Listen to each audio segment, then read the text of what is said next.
I'm gonna talk to the camera. Okay.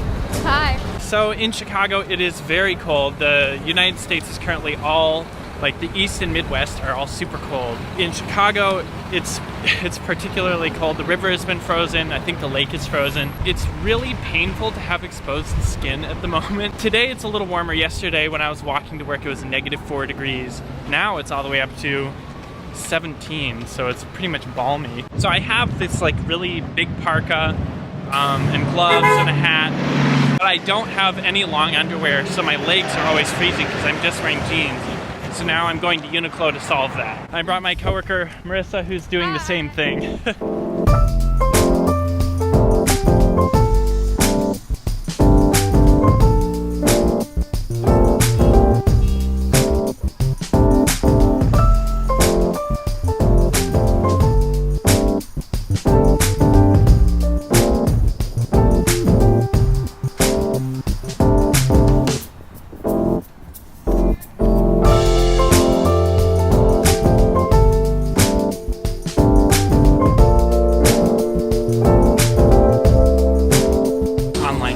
Is on the 6th floor.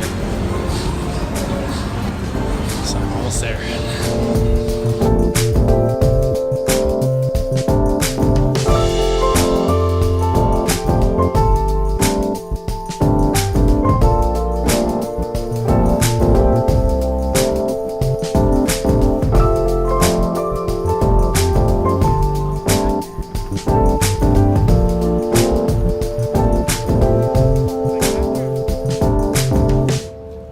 I got the tights. Honestly, I'm a little grumpy with Uniqlo. The way that I got them was I ordered them for in-store pickup, but the way that they do in-store pickup is they will ship them from a warehouse instead of just pulling them from the shelves. So their website said they were available in store, but in reality, they're shipping them to a store from a warehouse.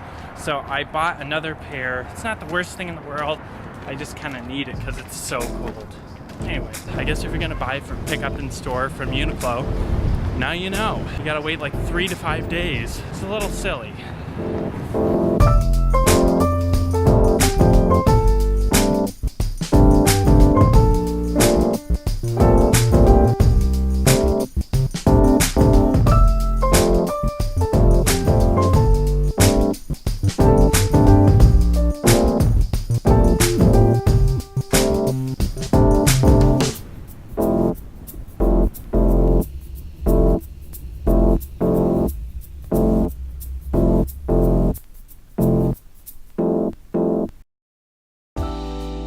In this video, I'm gonna go over how I edit my videos. I use a computer and Final Cut Pro. I've had a couple questions about that in comments. I personally use Final Cut Pro because I own it and the render times are so fast. It's really awesome, it saves a ton of time when you're trying to churn out vlogs quickly. So for editing vlogs, I would highly recommend using a Mac with Final Cut Pro. If you don't have Mac, if you don't have Final Cut Pro, you can use Adobe Premiere. It's fine, it will do a good job. It will just take a bit longer to render. You can also use free apps like iMovie, Windows Movie Maker. The point is you want to be able to cut your footage together. I'm going to go through my process using Final Cut Pro and the 5 steps I think it takes in order to get a really high quality vlog out. Step 1, import your footage. Now for importing, obviously you plug your phone into your computer. I've been using this black lightning cable that came with my Beats X headphones, and the short length is actually really awesome. I also recommend getting a cable specifically only for data and not charging. I've also recently picked up an external solid state, which I'm using for all of my storage.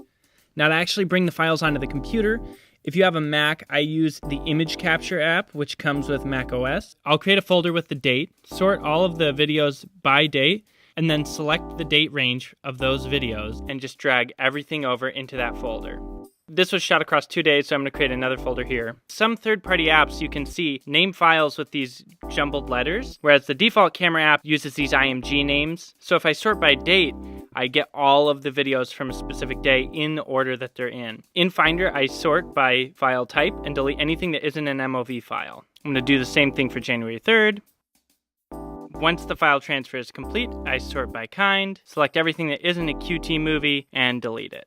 Jumping into Final Cut Pro, I've got a new library going. I'm going to create a new project. I'm going to call it How I Edit Vlogs. You can see I leave the default 1080-30. You can pause here if you need to. Sort my files in Finder by date modified. make sure the 9 o'clock in the morning is at the beginning, 4 o'clock at the end. I drag them into the timeline in the order I shot them. And then I'm going to do the same thing for January 3rd. And then drop those at the end. Okay, now we've got all our footage on the computer. Let's head into step 2, edit. So a couple of these files are out of order. I know that I wanted to group these from another day. This is an extra shot from a different video. So I'm gonna try and get these videos roughly in order, and you can see some of these videos are actually shot vertically. So I'm gonna pick this one and show you how to rotate those in Final Cut Pro. Select the clip, type in 90 in the rotation field, and then you can see it's kind of surrounded in black here. So I'm gonna set the scale to 177.8. and that will get that thing full screen for you. There are a couple other rotated clips here, so I'm gonna fix all of those real quickly. So when I'm editing these clips, I'm actually looking for, I'm gonna get rid of this, I'm looking for little sections that I can use as kind of one clip within there. So what I'm doing is I'm using the blade tool. You can see if I hit B, this mouse cursor becomes a little blade icon, a little razor blade. So I'm looking for little clips. I'm looking for something that has either like this, has no movement, or something that has a specific movement. There's kind of a movement here. I'm trying to decide if I want it.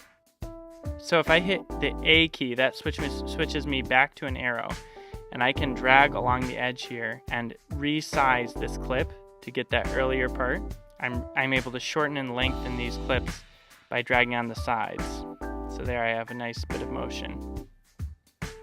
So I'm gonna go ahead and look here. Actually, I like the exposure here better, so I'm gonna pick this part.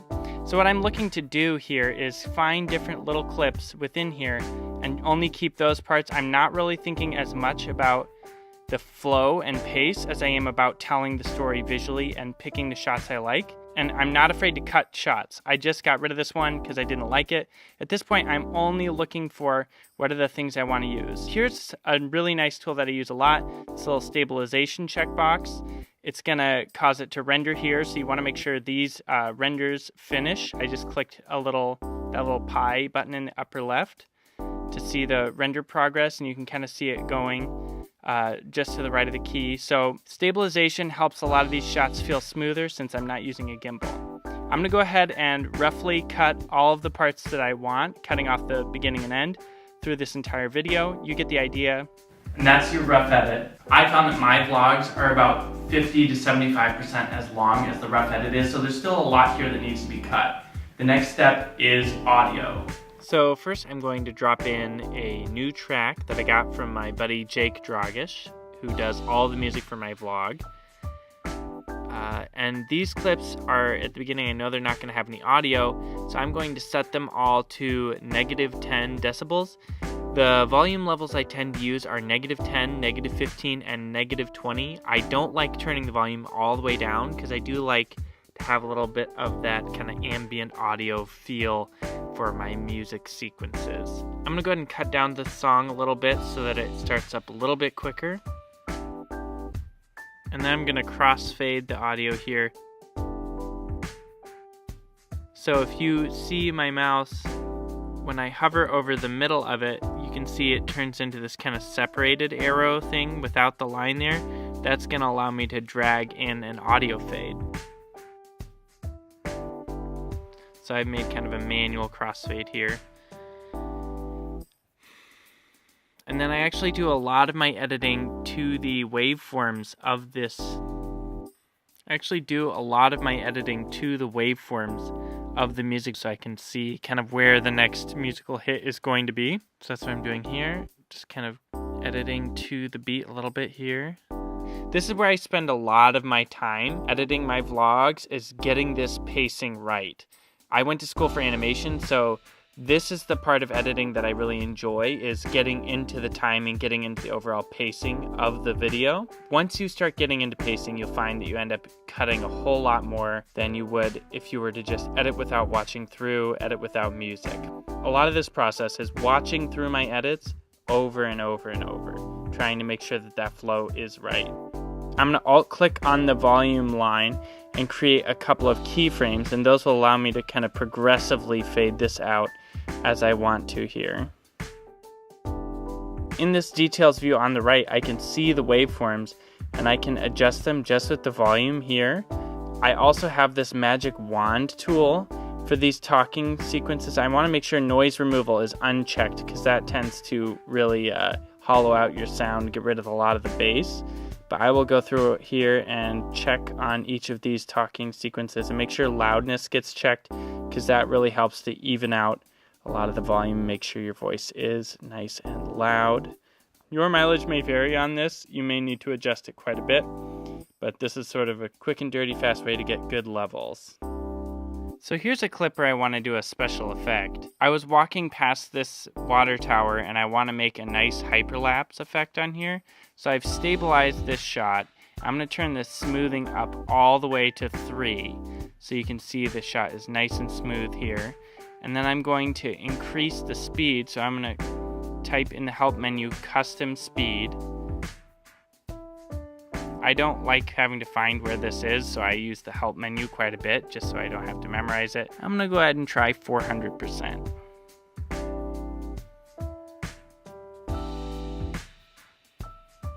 That hasn't quite rendered yet, so that's why it's so jerky. I'm going to switch that to 200%. That feels a little bit better. A little more dramatic, and I'm going to cut it here. So that's a good example of how you can get a nice hyperlapse shot.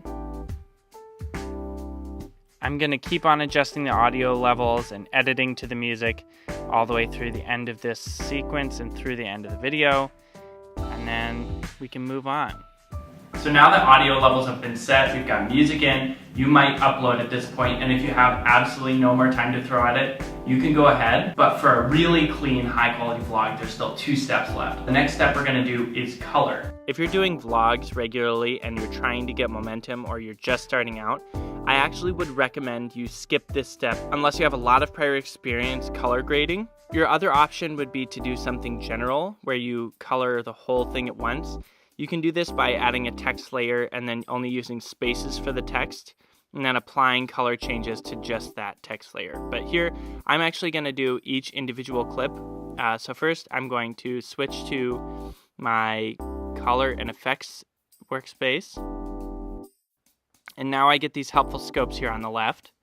So I'm going to do a 2-part process. Part 1 is color correction. So I'm going to adjust the shadows and the highlights. So I'm going to be adjusting the shadows and highlights. What I'm trying to do is get the shadows, the bulk of the shadows to line up with that 0, or the edge, get the darkest of the shadows to line up with the 0, and the brightest of the whites to line up with the 100.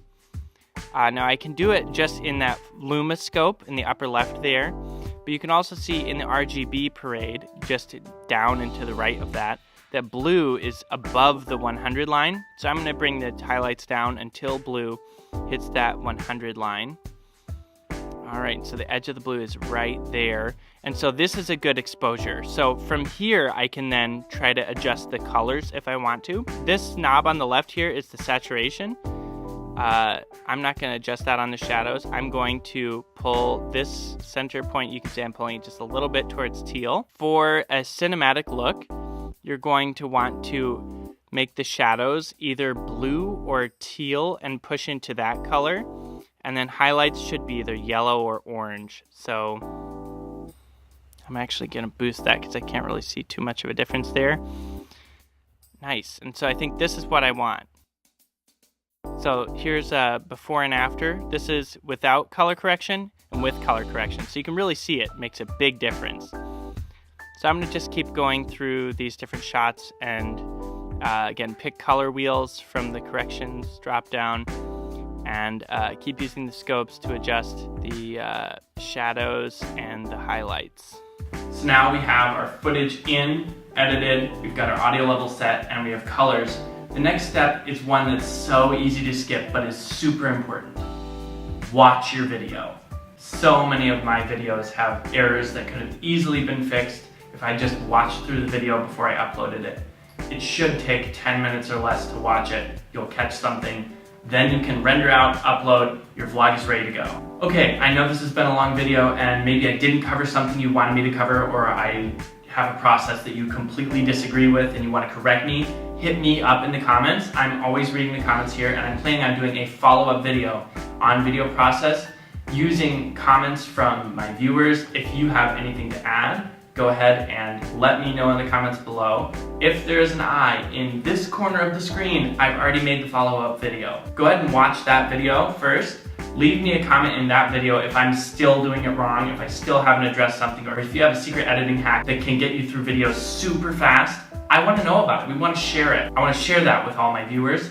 Let me know in the comments. I do read and respond to comments. I love to hear what you have to say. If this helped you at all, let me know. That said, thank you so much for watching. See you later.